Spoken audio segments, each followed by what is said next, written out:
Dance with the Devil. Released in 2001, this track is a cautionary tale wrapped in one of the most chilling narratives in hip-hop.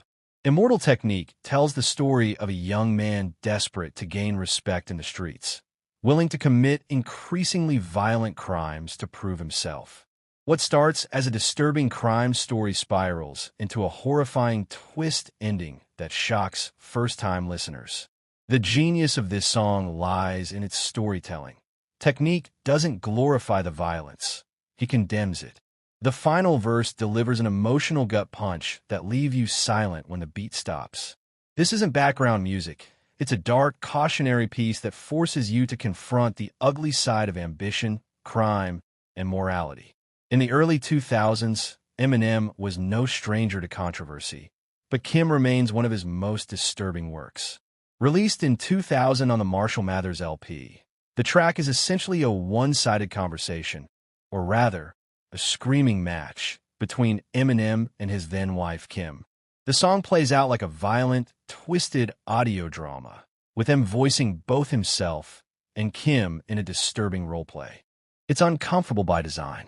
The track is raw rage, pain, and emotional instability bottled into 6 minutes.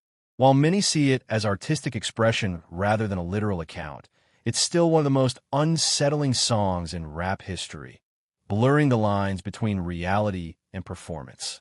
Known as the Hungarian suicide song, Gloomy Sunday has an eerie legend behind it. Written in 1933 by Retso Seres, it's rumored to have been linked to multiple suicides, although these claims are likely exaggerated. When Billie Holiday recorded her version in 1941, she brought a haunting, emotional depth to the piece that cemented its dark reputation. The song's melancholy melody and despairing lyrics make it feel like a funeral dirge. Even without believing the myths surrounding it, Gloomy Sunday captures a depth of sadness so potent it's almost uncomfortable to listen to in the right mood. Daddy is one of Korn's most personal and harrowing tracks. Appearing on their 1994 debut album, it deals with lead singer Jonathan Davis's experiences with childhood trauma and abuse. The song's most infamous moment comes in its outro, where Davis breaks down crying, an unplanned, genuine emotional collapse captured during recording. The track mixes nu metal aggression with gut-wrenching vulnerability, making it one of the rawest songs in the genre. Davis has said he never performed it live for decades because of how painful it was to revisit. Listening to it feels invasive, like overhearing someone's most personal breakdown. Earl Sweatshirt's Solace isn't violent or aggressive, but it's deeply unsettling in a different way. Released quietly in 2015, the 10-minute track is an unfiltered exploration of depression, loss, and emotional numbness. Earl described it as music dedicated to my mother and friends that I don't talk to anymore. It's slow, hypnotic, and haunting. There's no hook, no traditional structure, just Earl spilling his thoughts over a washed-out, melancholic beat.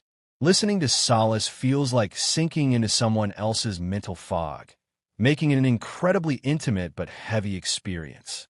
Chpeg Mafia's I Just Killed a Cop, Now I'm Horny is one of the most provocative tracks in experimental hip-hop, and it's not just because of its title. Beneath the chaotic, noise-heavy production is an element that makes this song deeply unsettling. It contains a genuine audio sample of a police officer's final moments while dying in the line of duty. This isn't fictional violence or a movie clip. It's a piece of real tragedy immortalized in a track. The sample plays out alongside Chpeg Mafia's distorted, aggressive sound design, making the listening experience jarring and uncomfortable. You're not just hearing music, you're hearing someone's life ending, and that's what sets this apart from most other dark songs. The combination of abrasive production, unapologetically confrontational lyrics, and the inclusion of that real-world audio forces you to question where the line is between art and exploitation. It's disturbing because you can't simply detach from it. The reality behind that sound clip lingers long after the track ends. On the surface, Polly is one of Nirvana's softer, acoustic tracks, but the subject matter is horrifying. Written from the perspective of a kidnapper, it's based on the true story of a 14-year-old girl who was abducted and assaulted in 1987. Kurt Cobain's choice to sing the song in a detached, almost calm tone makes it even more disturbing. Cobain, a vocal feminist, used the song to highlight the horror of sexual violence, but its first-person perspective can make it unsettling for first-time listeners. It's a reminder that sometimes the most disturbing songs aren't the loudest or most aggressive. Considered one of the most unsettling songs ever recorded, Frankie Teardrop by Suicide is a 10-minute descent into madness.